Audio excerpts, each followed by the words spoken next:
श्री स्वामी समर्थ. नमस्कार मंडळी, स्वागत आहे तुमचे माझ्या यूट्यूब चॅनलवरती. आजचा दिवस तुम्हाला खूप छान सुखाचा आनंदाचा जाऊ ही स्वामींच्या चरणी प्रार्थना करते आणि आज या नवीन व्हिडिओला सुरुवात करते. येत्या 12 ऑक्टोबरला म्हणजे शनिवारी या दिवशी आलेला आहे दसरा. तसेच नवरात्र चालू आहेत. या नवरात्रीचा शेवटचा दिवस म्हणजे नवमी तसेच दसरा हा एकाच दिवशी आलेला आहे. दसरा हा सण अतिशय महत्त्वाचा आणि शुभ मानला जातो. हा दिवस विजयादशमी म्हणून साजरा केला जातो, म्हणजेच वाईटावर सत्याचा विजय. दसरा हा सण 3.5 मुहूर्तांपैकी एक मुहूर्त मानला जातो. या दिवशी चांगल्या कामाची सुरुवात केली जाते आणि अतिशय शुभ मानले जाते. तसेच या दिवशी अनेक जण सोने चांदीसुद्धा खरेदी करत असतात. ही सोने चांदी खरेदी केल्याने आपल्यावर ते कधीही विकण्याची किंवा मोडण्याची वेळ येत नाही. तसेच या दिवशी अनेक जण जमीन खरेदी करतात. नवीन घराची खरेदी केली जाते. नवीन वाहन देखील या दिवशी खरेदी केली जाते. परंतु सर्वांनाच सोने चांदी खरेदी करणे शक्य नसते आणि म्हणून ज्या लोकांना सोने चांदी खरेदी करणे शक्य नसेल अशांनी या दिवशी सोने नाही तर फक्त ही 2 रुपयांची एक वस्तू घरामध्ये तुम्हाला खरेदी करून आणायची आहेत. ही वस्तू घरात खरेदी करून आणल्याने घरामध्ये अखंड लक्ष्मी नांदेल.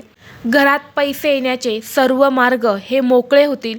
घरातील गरिबी आणि दरिद्री ही संपूर्णपणे नष्ट होऊन करोडपती होण्याची इच्छा तुमची 100% पूर्ण होईल. तर अशी कोणती वस्तू आपल्याला या दसऱ्याच्या दिवशी खरेदी करायची आहेत याबद्दलची संपूर्ण माहिती आज या व्हिडिओमध्ये मी तुमच्यासोबत शेअर करणार आहेत. त्यामुळे तुम्ही हा व्हिडिओ स्किप न करता शेवटपर्यंत पाहत राहा. चॅनलवरती नवीन असाल तर सबस्क्राईब करा आणि असेच माहितीपूर्व नवनवीन व्हिडिओ पाहण्यासाठी बेल आयकॉनला प्रेस करा. दसऱ्याच्या दिवशी देवी महालक्ष्मी, महासरस्वती, महाकाली यांची पूजा केली जाते. म्हणजेच धनाची, ज्ञानाची आणि शक्तीची पूजा केली जाते. आणि म्हणून या दिवशी आपल्या घरामध्ये अनेक जण सोने चांदी खरेदी करून आणत असतात. ही सोने चांदी घरामध्ये खरेदी केल्याने लक्ष्मी ही आपल्यावरती नेहमी प्रसन्न राहते आणि आपल्या घरामध्ये स्थिर राहते. परंतु आता सर्वांनाच सोने चांदी खरेदी करणे शक्य नसते, कारण सोन्याचे भाव हे गगनाला भिडलेले आहेत आणि सर्वसामान्य लोकांना सोने खरेदी करणे परवडत नाही, त्यांना शक्य होत नाही. मग अशांनी या दिवशी सोन्यापेक्षाही मौल्यवान वस्तू जी आहेत तर ती आपल्या घरामध्ये आणायची आहेत. ही वस्तू घरामध्ये आणल्याने घराकडे लक्ष्मी ही आकर्षित होते. घरामध्ये कायम लक्ष्मी स्थिर राहते. पैशामध्ये वाढ होते. जर तुमच्या घरामध्ये पैसाच टिकत नसेल, बऱ्याच वेळा असं होतं की आपल्या घरामध्ये भरपूर पैसा येतो परंतु आलेला पैसा आपल्या घरामध्ये टिकत नाही. कोणत्या कारणातून पैसा हा पुन्हा घरातून निघून जातो.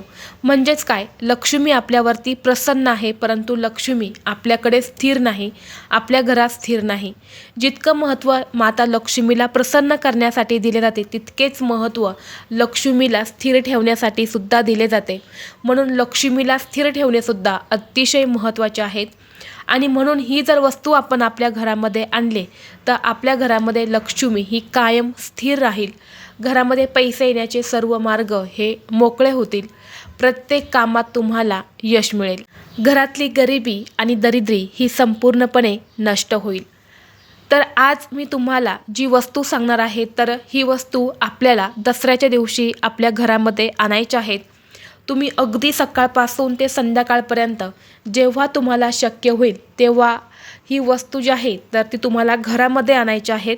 तर ही वस्तू आहे ती म्हणजे कमलबीज, ज्याला आपण कमळबीज असं सुद्धा म्हणतो. आपल्या वास्तुशास्त्रामध्ये कमळाच्या फुलाला पवित्रता आणि समृद्धीचे प्रतीक मानले जाते.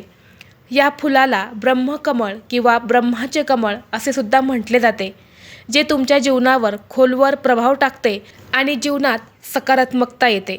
तर आपल्याला एक कमळाच्या फुलाची जी बीज असते तर ती घरी आणायची आहेत. आता ही बीज तुम्हाला कुठे भेटेल तर जिथे पूजेचं साहित्य मिळते तर तिथे ही जी बी आहे तर ती आपल्याला मिळते.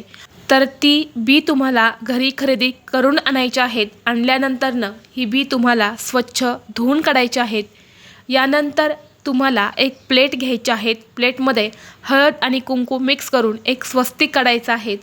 त्यावरती तुम्हाला थोडेसे तांदूळ अर्पण करायचे आहेत आणि यानंतर आपल्याला त्या तांदळावरती एक तुळशीचं पान ठेवायचं आहे आणि त्या पानावरती आपल्याला ही कमलबीज जी आहे तर ती ठेवायची आहेत. आणि त्याचबरोबर आपल्याला जी काळी मिरी असते जी आपण मसाल्यामध्ये वापरत असतो तर एक काळी मिरी आपल्याला त्या तुळशीच्या पानावरती ठेवायची आहेत. यानंतर आपल्याला त्यावरती हळदी कुंकू अक्षदा फुलं अर्पण करायची आहेत. धूप दीप अगरबत्ती आपल्याला ओवाळून घ्यायच्या आहेत आणि यानंतर 11 वेळा आपल्याला महालक्ष्मी अष्टकमचं पठण करायचं आहे आणि एकदा श्रीसुक्तमचं पठण करायचं आहे. यानंतर काय करायचं आहे, एक लाल रंगाचा कपडा घ्यायचा आहे. त्या कपड्यामध्ये आपल्याला ती कमळाची बी, त्याचबरोबर तुळशीचं पान आणि ती काळी मिरी जी असणार आहे तर या 3 वस्तू तुम्हाला बांधायच्या आहेत. आणि यानंतर ही जी पोटली आहे तर ही पोटली आपल्याला आपल्या घराच्या मुख्य दरवाजावरती बांधायची आहेत. तुम्ही आतल्या साईडने किंवा बाहेरच्या साईडने कोणत्याही साईडने ही जी पोटली आहे तर ही बांधू शकता. आता ही पोटली आपल्या घराच्या मुख्य दरवाजावरती बांधल्याने आपल्या घराकडे लक्ष्मी ही आकर्षित होते. कारण आपल्या घराचा मुख्य दरवाजा हे आपल्या घराचं सर्वस्व असतं. तिथूनच आपल्या घरामध्ये चांगले लोक, वाईट लोक, लक्ष्मी, अलक्ष्मी, वाईट शक्ती, नकारात्मक शक्ती जी आहे तर ती प्रवेश करत असते.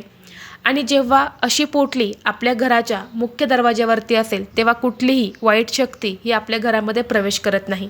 कारण त्यामध्ये असणारी काळी मिरी ही नकारात्मकता, वाईट शक्तीला नष्ट करत असते. आणि जिथे माता लक्ष्मीचं आसन असेल तिथे माता लक्ष्मी ही नेहमी स्थिर राहते. तर तुळशीला साक्षात माता लक्ष्मीचं प्रतीक मानलं जातं. आणि कमळाचं फूल किंवा कमळाचं बीज जे आहे तर ते माता लक्ष्मीचं आसन मानलं जातं. या फुलावरती माता लक्ष्मी विराजमान आहे आणि म्हणून जर माता लक्ष्मीचं आसनच आपल्या घरामध्ये असेल तर लक्ष्मी ही नेहमी आपल्या घरामध्ये स्थिर राहते. यामुळे घरातील अनेक आर्थिक अडचणी ज्या आहेत तर त्या दूर होतात. घरात सुखसंपत्ती जी आहे तर ती वाढत जाते. म्हणून हा एक उपाय जो आहे तर तो आपल्याला या महानवमी म्हणजेच दसऱ्याच्या दिवशी आपल्या घरामध्ये नक्की करायचा आहे. त्याचबरोबर तुमच्या मनामध्ये भरपूर दिवसापासून एखादी इच्छा असेल. प्रत्येकाच्या मनामध्ये काहीतरी इच्छा असते आणि ही इच्छा पूर्ण होण्यासाठी आपण बऱ्याचदा भरपूर प्रयत्न करतो. परंतु कधीकधी कितीही प्रयत्न केले तर ही आपली इच्छा ही पूर्ण होत नाही. तर अशा वेळी सर्व इच्छा पूर्ण होण्यासाठी आपल्याला सलग 27 दिवस माता लक्ष्मीच्या चरणी कमळाचं फूल अर्पण करायचं आहे. हे फूल अर्पण केल्याने जीवनातील सर्व सुखांची प्राप्ती होते आणि मनातील कितीही कठीणातील कठीण इच्छा ही पूर्ण होते. तर तुम्ही इच्छापूर्तीसाठी या दसऱ्यापासून पुढे 27 दिवस दररोज एक कमळाचं फूल हे तुम्हाला माता लक्ष्मीला अर्पण करायचं आहे आणि दररोज तुमची इच्छा ही तुम्हाला व्यक्त करायची आहेत. 27 दिवस पूर्ण होण्या अगोदरच तुमच्या मनातील प्रत्येक इच्छा ही पूर्ण होईल. व्हिडिओ तुम्हाला आवडला असेल तर लाईक करा, चॅनलवरती नवीन असाल तर सबस्क्राईब करा आणि हा व्हिडिओ आपल्या मित्रपरिवारासोबत शेअर करा. चला तर मग भेटू असंच पुढल्या एका नवीन व्हिडिओमध्ये. तोपर्यंत सर्वांना श्री स्वामी समर्थ.